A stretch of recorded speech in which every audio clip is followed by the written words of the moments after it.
अस्सलाम वालेकुम स्टूडेंट्स। आज हम पढ़ने जा रहे हैं एट्थ क्लास की जियोग्राफी हम पढ़ेंगे, ठीक है ना।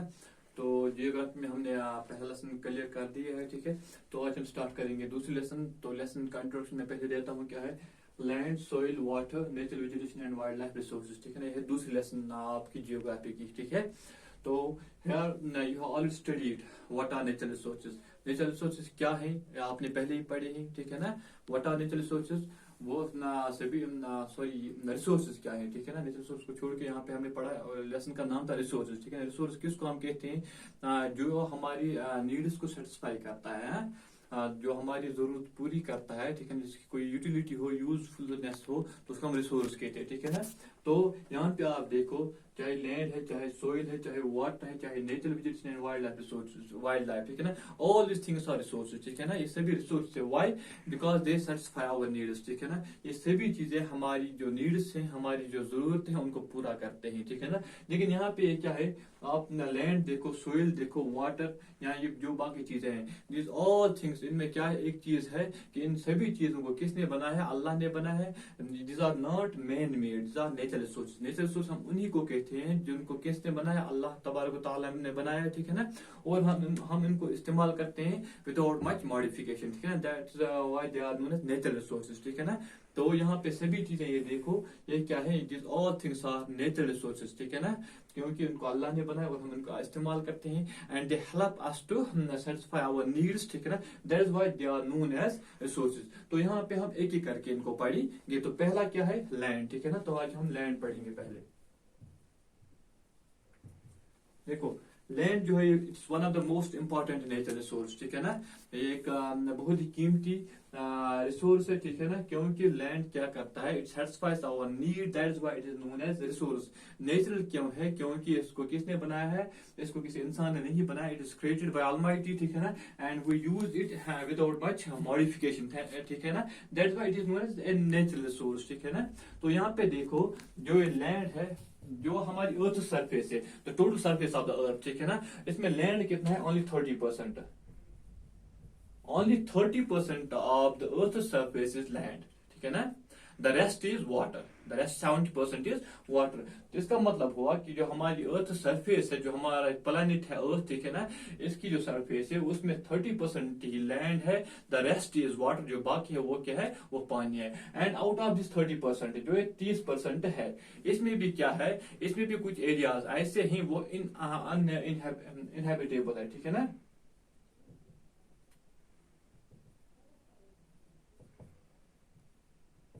ये वो एरियाज हैं जहां पे हम जिंदगी बसर नहीं कर सकते हैं, वहां पे पॉपुलेशन नहीं होती है, ठीक है ना। तो फिर बिल्कुल स्मॉल पोर्शन रहता है इस लैंड का, जहां पे हम अपनी जिंदगी बसर कर सकते हैं, ठीक है ना। क्यों? क्योंकि इसमें बहुत एरिया जो है, बहुत ही परसेंट ऐसी है कि वहां पे हम अपनी जिंदगी बसर नहीं कर सकते हैं। क्योंकि हम अपनी जिंदगी बसर वहां पे करते हैं जहां पे हमें हर कोई फैसिलिटी अवेलेबल हो गया। We prefer to live there, ठीक है ना। We prefer to live in that place where we get every sort of opportunity, जहाँ पे हमें हर कोई मौका मिले या हर कोई फैसिलिटी मिले, तो हम वहां पे रहना पसंद करेंगे, ठीक है ना। लेकिन अब यहाँ पे देखो, जब आप लैंड देखते हो, वहां पे ऐसे भी एरियाज होते हैं जहाँ पे ये फैसिलिटीज पहुंचाना नामुमकिन होता है ऑलमोस्ट, ठीक है ना। अब यहाँ पे आपको एग्जांपल दे सकता हूँ। आप वो एरियाज देखिए जो हिली एरियाज होते हैं, ठीक है ना। हिली एरियाज पे हमें हर एक फैसिलिटी अवेलेबल नहीं होती है जिससे हम अपनी जिंदगी क्या काट सकते हैं, किस तरह से कंफर्टेबल लाइफ गुजार सकते हैं। हर कोई चाहता है कि मैं ना कंफर्टेबली अपनी जिंदगी बसर करूं। लेकिन कुछ एरियाज ऐसे होते हैं जहां पे इंसान चाह के भी, कोशिश करके भी ये फैसिलिटीज नहीं प्रोवाइड कर सकता है। दैट इज व्हाई जो वो एरियाज होते हैं वहां पे क्या होता है, लीस्ट पॉपुलेशन होती है, कम पॉपुलेशन होती है। आप हिली एरियाज की बात में हमने की, यहाँ पे वहां पे लोग रहना पसंद नहीं करते हैं क्योंकि वहां पे हर एक फैसिलिटी अवेलेबल नहीं होती है, ठीक है ना। या वो एरियाज जिनको ये खतरा रहता है कि वहां पे फ्लड्स का खतरा होता है तो मतलब लो एरिया जो होते हैं जहाँ पे फ्लड का खतरा होता है, तो वहां पे भी लोग प्रेफर नहीं करते हैं रहना, ठीक है ना, वो भी सुपर्सली पॉपुलेटेड होते हैं। इसी तरह से आप वो एरिया देखिए जहाँ पे लैंड क्या होती है, जहाँ पे बंजर लैंड होती है, जहाँ पे लैंड फर्टाइल नहीं होती है, तो वहां पे भी लोग रहना पसंद नहीं करते हैं। इसी तरह से वो एरियाज जहाँ पे वाटर अवेलेबल नहीं होता है इजिली, तो वहां पे भी लोग रहना पसंद नहीं करते हैं, ठीक है ना, वो भी सुपर्सली पॉपुलेटेड होते हैं।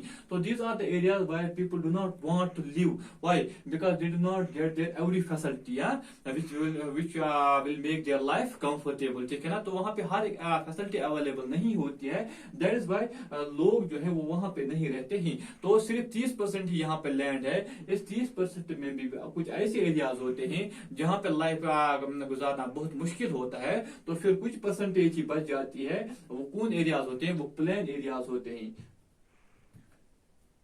प्लेन एरियाज या वो एरियाज जहाँ पे फर्टाइल लैंड होती है, या वो एरिया जहाँ पे वाटर अवेलेबल होता है।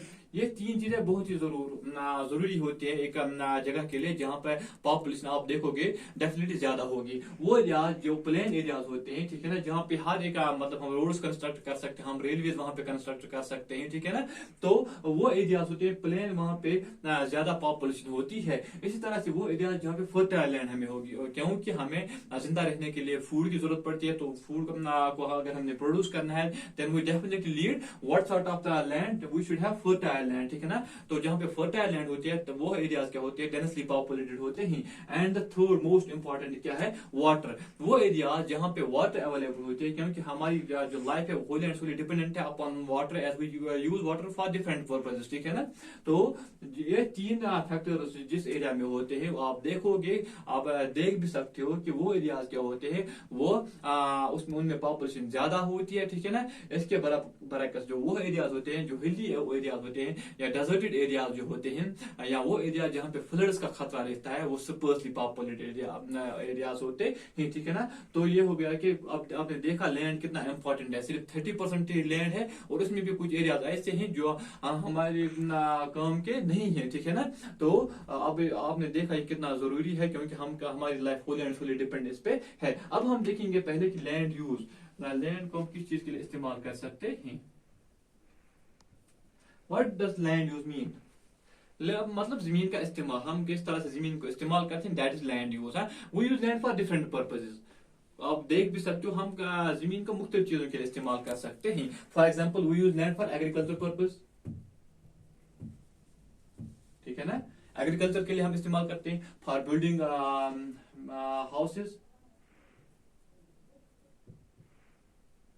हाउस और कंस्ट्रक्ट अदर बिल्डिंग्स, ठीक है ना, वो भी हम इस लैंड पे बनाते हैं, ठीक है ना, फॉर माइनिंग,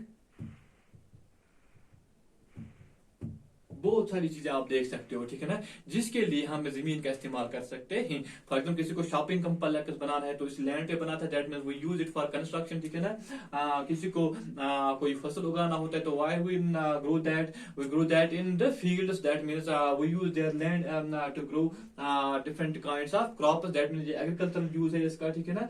तो जमीन को हम मुख्तलिफ चीजों के लिए इस्तेमाल करते हैं, चाहे वो एग्रीकल्चर पर्पज हो, चाहे वो बिल्डिंग डिफरेंट थिंग्स हो, ठीक है ना, या माइनिंग पर्पज के लिए, या इसके अलावा बहुत सारी इसके इस्तेमाल हैं किसके, लैंड के, ठीक है ना। तो लैंड को हम मुख्तलिफ चीजों के लिए इस्तेमाल करते हैं, ठीक है ना। और लैंड के दो काइंड्स हैं यहाँ पे, एक हो गया private land and community land. दो प्राइवेट लैंड क्या होता है, वो लैंड जो कोई इंडिविजुअल या ग्रुप ऑफ इंडिविजुअल ओन करते हैं, ठीक है ना। किसी इंडिविजुअल का लैंड होता है, वो किस तरह से उसको इस्तेमाल करे, वो उसका अपना वो अपने तरीके से उसको इस्तेमाल करता है, दैट इज इंडिविजुअल लैंड, ठीक है ना। जो एक कम्युनिटी लैंड है, ये कम्युनिटी इसको ओन करती है, मतलब पूरी कम्युनिटी का होता है। सच हम कहीं पे बनाते हैं फ्रूट्स कलेक्ट करने के लिए, कोई शेड बनाते हैं, वो पूरी कम्युनिटी का होता है, दैट और वो construct sheds for to collect food, ठीक है ना। तो वो भी कम्युनिटी लैंड है, मतलब जिस लैंड को हम अपने पर्सनल मकसद के लिए इस्तेमाल करेंगे दैट इज पर्सनल लैंड, और जिस लैंड को हम इस्तेमाल करते हैं कम्युनिटी की नीड्स को सेटिस्फाई करने के लिए दैट इज कम्युनिटी लैंड है। ये प्राइवेट लैंड कोई इंडिविजुअल ओन करता है, इसका मालिक कोई इंडिविजुअल होता है अकेले में, ठीक है ना। जो ये कम्युनिटी लैंड है इसका मालिक इंडिविजुअल होल एंड सोली नहीं होता है, ये पूरी कम्युनिटी का होता है, क्योंकि ये कम्युनिटी की नीड्स को सेटिस्फाई करता है। That is why it is known as community land, while as this private land क्या होता है, ये ओन करता है, इसका मालिक कोई इंडिविजुअल होता है, ग्रुप ऑफ इंडिविजुअल्स होते हैं। That is why it is known as individual land. और इस इंडिविजुअल लैंड को क्या करते हैं प्राइवेटली, वो किस चीज के लिए उसको इस्तेमाल करना होता है वो उसको करता है, ठीक है ना। और जो कम्युनिटी लैंड होता है इसको कम्युनिटी एज होल इस्तेमाल करते हैं, that is why it is known as community land, ठीक है ना। तो ये थे क्या प्राइवेट एंड कम्युनिटी लैंड, ठीक है ना। इसके बाद मैंने पहले ही कहा कि लैंड को हम डिफरेंट चीज के लिए इस्तेमाल करते हैं, ठीक है ना। लेकिन अब क्या है, यहाँ पे आप देखते हो जो पॉपुलेशन ऑफ द वर्ल्ड है that is growing day by day, वो दिन ब दिन क्या होती जा रही है, बढ़ती जा रही है, ठीक है ना। लेकिन जो लैंड है दैट इज लिमिटेड, वो इतना ही है, ठीक है ना। आपने जमीन को कहीं पे बढ़ते हुए देखा है नहीं ना।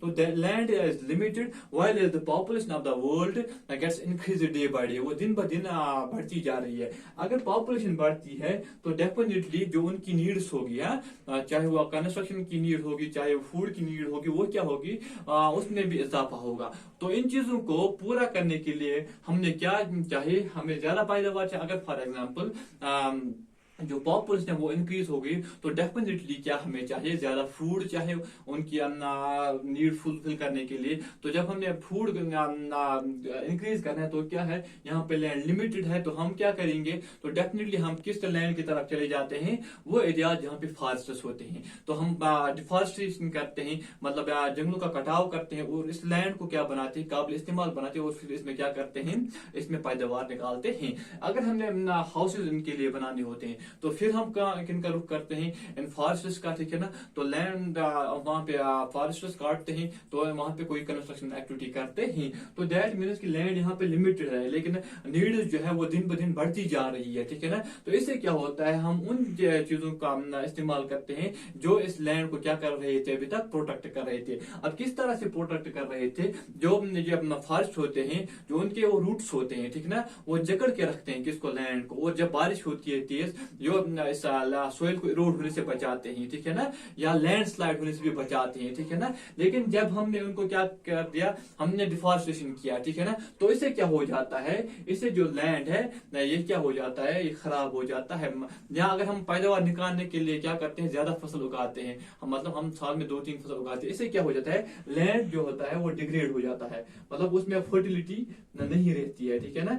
जब लैंड डिग्रेड हो गया तो हमें प्रॉब्लम हो जाती है। तो हमें जो प्रेशियस रिसोर्स है इसके लिए, मतलब जो प्रेशियस रिसोर्स हमारा लैंड है उसके थ्रेट्स क्या है, मतलब किस तरह से इसको खतरा लायक रहता है।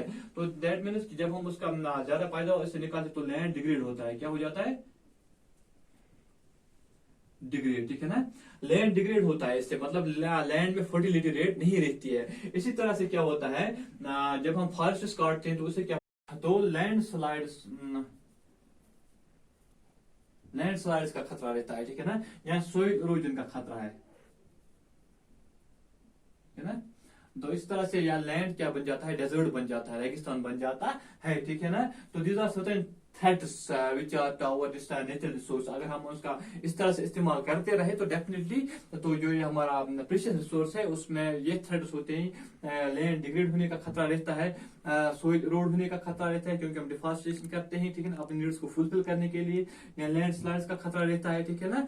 तो ये चीजें हैं जो लैंड के क्या है, थ्रेट्स हैं। अगर हमने स्टेप्स नहीं उठाए तो ये खतरात हो सकते हैं। तो इन खतरात को हमसे उबरने के लिए हमने क्या करना है, तो उसके लिए डेफिनेटली हमने उनको बचाना है। तो that means conservation of this resource, वो उसका मतलब क्या है कि हम किस तरह से तहफ्फुज कर सकते हैं इसको, जो ये रिसोर्स है इसको हम किस तरह से तहफ्फुज दे सकते हैं, इसको हम किस तरह से बचाते हैं, ठीक है ना। तो यहाँ पे मैंने क्या कहा, लैंड डिग्रेड हो जाता है, लैंड में फर्टिलिटी रेट नहीं है रहती है। तो इसके लिए डेफिनेटली आपको क्या करना है, आपने फर्टिलाइजर्स का इस्तेमाल करना है, ठीक है ना।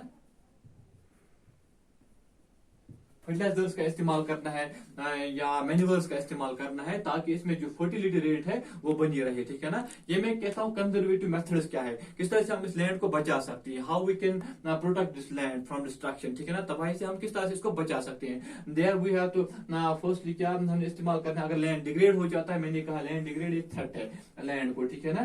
तो इसको अपना बचाने के लिए हम क्या करेंगे, फर्टिलाइजर्स का इस्तेमाल करेंगे, मैन्यूअर्स का इस्तेमाल करेंगे या पेस्टिसाइड्स का इस्तेमाल करेंगे, तो डेफिनेटली हम क्या बचा सकते हैं इस लैंड को। दूसरा पॉइंट मैंने कहा कि सोइल इरोड होता है या लैंड स्लाइड्स होते हैं, why this happens because of deforestation, ठीक है ना। जब हम जंगलों का बेतहाशा कटाव करते हैं तो उससे क्या हो जाता है, लैंड स्लाइड्स होता है, लैंड सोइल इरोजन होता है। मैंने पहले ही कहा जो रूट्स होते हैं वो प्रोटेक्ट करते हैं हमारी लैंड को, ठीक है ना। लेकिन जब हमने जंगलों का कटाव किया तो डेफिनेटली ये क्या थ्रेट है लैंड को, ठीक है ना। तो इसको बचाने के लिए हमने क्या करना है, हमने ज्यादा से ज्यादा पेड़ पौधे लगाने हैं, दैट मीन्स एफॉरेस्टेशन।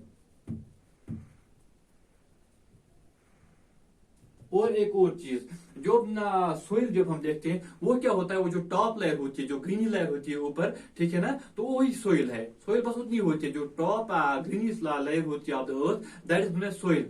लेकिन जब हमारी जो हम मवेशियों को डालते हैं, ठीक है ना, वो जब घास चरते हैं, ठीक है ना, तो वो ऊपर की लेयर को क्या घास चरने के साथ ही उसको उखाड़ देते हैं, ठीक है ना। तो ओवर ग्रेजिंग को हमने क्या करना है, कंट्रोल करना है। अगर हम ओवर ग्रेजिंग का कंट्रोल करेंगे तो definitely we can protect this soil, ठीक है ना। सोइल को हम इरोड होने से बचा सकते हैं। हाउ, क्या हमने क्या करना है, एक तो एफॉरेस्टेशन करनी है, दूसरा क्या है ना, हमने ओवर ग्रेजिंग को चेक करना है, ठीक है ना। तो इस तरह से दिस आर द फैक्टर्स, अगर हम ये मेथड्स अडॉप्ट करेंगे तो definitely we can protect this land from degradation, from erosion और फ्रॉम स्लाइड्स, ठीक है ना। इस तरह से हम इसको बचा सकते हैं। तो ये था लैंड जो नेचुरल रिसोर्स था जो आपने पढ़ा ना, तो उसके मैं क्या पढ़ा आपने पहले, लैंड क्या है, इसकी कितनी परसेंटेज है, ठीक है ना, इस अर्थ सरफेस पे, तो उसमें कितना हैबिटेबल है, अनहैबिटेबल कितना है, ठीक है ना, तो वो आपने पढ़ा। और उसके बाद क्या पढ़ा, the use of the land, हम लैंड को किस तरह से इस्तेमाल कर सकते हैं, तो आप मैंने वो भी पढ़ा है आपको, ठीक है ना।